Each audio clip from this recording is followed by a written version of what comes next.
Hola oyentes de Radio Sefarad, volvemos a encontrarnos en esta sección España-Israel, encuentros y desencuentros, que nos presenta nuestro amigo José Antonio Lisbona. Hola José Antonio. Muy buenas tardes, Jorge. Bueno, hemos recorrido ya muchos años, un largo camino, especialmente de los desencuentros iniciales hasta la firma del Tratado de Establecimientos de Relaciones Diplomáticas en el 86. Y en los últimos 2 capítulos también hemos visto, en los últimos 3 capítulos hemos visto el tema de cómo eran las relaciones ya una vez establecidas y cómo dependían tanto de los vaivenes del conflicto en Medio Oriente. Y llega un punto, que estamos en el año 96, donde sí se produce esta, como diría, no me acuerdo cómo se llamaba esta ministra, esta conjunción de astros. En efecto, Jorge. Esta conjunción planetaria entre Netanyahu, que es centro-derecha en Israel, y José María Aznar, centro-derecha en España. Correcto. Hasta entonces, tanto en los gobiernos de España como en los gobiernos de Israel, no habían coincidido de un mismo signo político después de establecimiento de relaciones.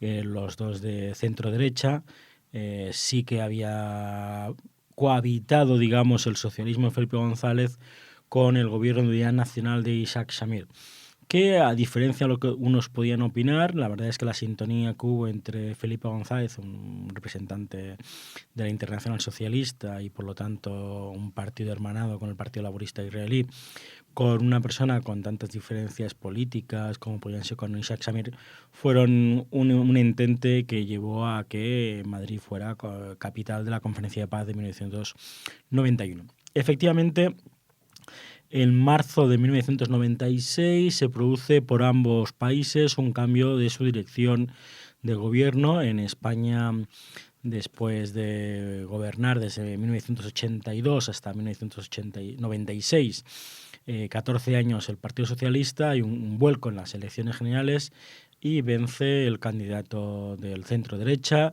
el Partido Popular, que había unido los votos de la derecha de antiguos Alianza Popular y los votantes del centro, de la Unión del Centro Democrático. A su vez, también en Israel, Bibi Netanyahu alcanza el gobierno después de la muerte de Rabin y un gobierno corto de Simón Peres. Estamos en una fase en que José María Aznar es presidente del gobierno español entre 96 y 2004, 2 mandatos de 8 años, y a su vez el propio José María Aznar en esos 8 años va a tener 3 interlocutores distintos en el panorama y en la escena política israelí. Primero Bibi Netanyahu, posteriormente Ehud Barak y finalmente Ariel Sharon. Inicialmente poco saben ambos, los dos presidentes, de los países contrarios en sus relaciones bilaterales, contrarios o opositores en ese caso. José María Aznar, que procedía de antes de ser candidato, había sido diputado y sobre todo presidente de una comunidad autónoma como Castilla y León, tenía poco bagaje y tenía poca experiencia en lo que era la política internacional. Sí que antes de llegar a ser presidente de España, en el 96, había estado en visita no privada, pero sí no como mandatario, había estado en visita en Israel y se había entrevistado con el propio Bibi Netanyahu, con Rabin, y había visitado y conocía Israel y también había visitado lo que sería Cisjordania o territorios ocupados. Por su parte, Bibi Netanyahu había estado en Madrid, había estado en Madrid en noviembre del 91 como miembro y portavoz de la delegación israelí en la Conferencia de Paz de Oriente Medio, pero tampoco tenía una relación mayor con España, salvo un hecho que sí tendrá su cierta importancia, por lo menos su morbo, que es en el caso, todo el mundo dice en la política interior israelí que hay 2 personas que han influido, digo han influido porque una falleció recientemente, o que influían en exceso sobre Bibi Netanyahu. Una es su esposa Sara y otro era su padre Ben-Zion Netanyahu. Hace muy poco. Exactamente. El profesor historiador, un gran historiador que murió, creo si no me equivoco, con 101 años, con lo cual muy longevo, es uno de los mayores historiadores no israelíes, sino incluso mundiales y estudiosos de lo que sería la Inquisición española. Por lo tanto, en el ámbito familiar del propio Bibi Netanyahu, pudo conocer perfectamente lo que era la historia de España, aunque fuera la historia más negra de la Inquisición y que fuera la historia de los reyes católicos y de la expulsión. El propio Benzion Netanyahu ha tenido tuvo opiniones contrastadas contra otros historiadores españoles por su faceta en que consideró que gran parte de lo que sería la Inquisición y primero la expulsión y más tarde la Inquisición y la conversión de conversos sería un tema más bien de leyes racistas por parte de España y por lo tanto en su último libro lo equiparaba con las leyes nazis. Eso motivaba tal vez a que los libros de Benzion tuvieran una gran, digamos, contraposición por otros historiadores como Antonio Domínguez o el propio José María Escudero. Lo que sí quiero decir es que en ese sentido para Netanyahu, que sí conocía España, lo que había sido el año 91, entra en un aspecto en que efectivamente no es importante España. Estamos en un momento en que, como siempre hemos dicho, antes del 86 de las relaciones, pero posteriormente más todavía, el gran elemento de condicionamiento de las relaciones es el proceso de paz. Hemos reiterado en estos capítulos en que los avances o retrocesos en las vinculaciones afectivas o negativas entre España e Israel siempre ha sido los momentos de avances en el proceso de paz o retrocesos. Y estamos en un año 96 en que hay un retroceso en el proceso de paz. Efectivamente, los acuerdos de Oslo, firmados por Rabin y que han seguido adelante, pues digamos que para la diplomacia española y para lo que podía ser la presidencia incluso del gobierno español, están no muertos, pero sí están en un estado latente. Y eso, y por lo tanto también en esas relaciones entre España e Israel, al no avanzar en el proceso de paz, también son unas relaciones más tranquilas y menos afectivas, menos bilaterales. Aún así, hay que decir que si las relaciones bilaterales se miden por contactos y visitas, en ese periodo en que vive Netanyahu, que el cual conoce muy poco a José María Aznar, visita 2 veces España, en el año 98, y también a su vez el propio José María Aznar visita Israel en una gira como ha sido frecuente por parte española con otros países árabes. Es decir, todavía incluso recientemente, estamos ya en el año 2012, la última visita de un presidente de gobierno español, que fue la del Zapatero, también llevó a una visita a varios países de la zona. Deberíamos recomendar a nuestros mandatarios y a nuestros políticos que no pasa nada por viajar en vuelo directo Madrid-Tel Aviv, Tel Aviv-Madrid y entrevistarse ya sea con el presidente de gobierno o con un ministro de Exteriores en Jerusalén. Aún así, las visitas que se han realizado por parte de los mandatarios y jefes de gobierno siempre han sido en visitas a la zona, con escalas en el Cairo, escalas en Damasco, en Beirut y después de los acuerdos de Oslo también visitas a lo que podía ser Ramallah, a lo que es la Autoridad Nacional Palestina. Ahí se marca la visita de José María Aznar. José María Aznar, que como gran parte, o como casi todos los presidentes del gobierno español, tenía poca facilidad para los idiomas, aunque poco se comenta, siempre se ha hablado del conocimiento que tenía Felipe González del francés y por lo tanto podía hablar con Simón Pérez en francés. Ninguno tenía conocimientos de inglés, pero sí que es cierto que el propio José María Aznar se podía un poco, digamos, tranquilizar hablando en francés, cosa que con Netanyahu no podía. Pero sí que en su segunda visita, la que realiza Bibi Netanyahu en el 98, en el 5 de marzo del 98, sí se da un hecho importante. Es decir, existe una invitación por parte del presidente Aznar, una relación bilateral durante una cena, donde la anécdota de la cena fue que tenía que haber sido una cena protocolaria, durar más o menos 1 hora y media, se podía haber extendido media hora más. Sin embargo, Bibi Netanyahu logra captar la atención de José María Aznar en ese momento, contándole un poco la experiencia y el sufrimiento de su hermano Johnny. Su hermano Johnny, que fue uno de los miembros del comando que asaltó... El héroe de Entebbe. De Entebbe, efectivamente, el avión en Uganda. Y eso siempre lo recordó José María Aznar porque El José María Aznar, hay que decirlo, yo creo que no pasa nada. El José María Aznar de la actualidad, un gran defensor de los amigos de Israel y uno de los mayores defensores de la legitimidad y en contra de la demonización que se realiza contra el Estado de Israel, en ese periodo de tiempo y durante su presidencia, pues tenía posiciones bastante tibias respecto a Israel, porque no tanto respecto a Israel, pero sí que era una de las personas que tenía una visión más cercana a los planteamientos de un personaje que era Yasser Arafat. Eso no se puede obviar y lo hablaremos como qué papel se tiene en el 2002 cuando la segunda intifada y sobre todo con la operación de, llamemos, acoso y derribo de Ariel Sharon contra la Mucata. Lo que está claro es que para aquellos que pensaban que un gobierno de centro-derecha en España como José María Aznar y un gobierno de centro-derecha en Israel de Benjamin Netanyahu podía llevar una mayor cercanía, no fue así. Y no fue así porque hay que comprender y conocer que la historia imprime la tradicional posición que tiene la diplomacia española y el Ministerio de Exteriores. Yo siempre he dicho que el mayor lobby pro-árabe en España, no proviene de los mismos capitales árabes, ni de las embajadas árabes, ni de los elementos no gubernamentales de asociaciones que podrían estar más cercanos a entidades de cooperación en Cisjordania o lo que ellos llaman territorios ocupados, sino más bien la diplomacia española viene tradicionalmente por lo que se llamó siempre la tradicional amistad hispano-árabe, y que eso en el franquismo se ha trasladado en que en democracia se lleve a la posición permanente de España en defensa del derecho internacional, ¿vale?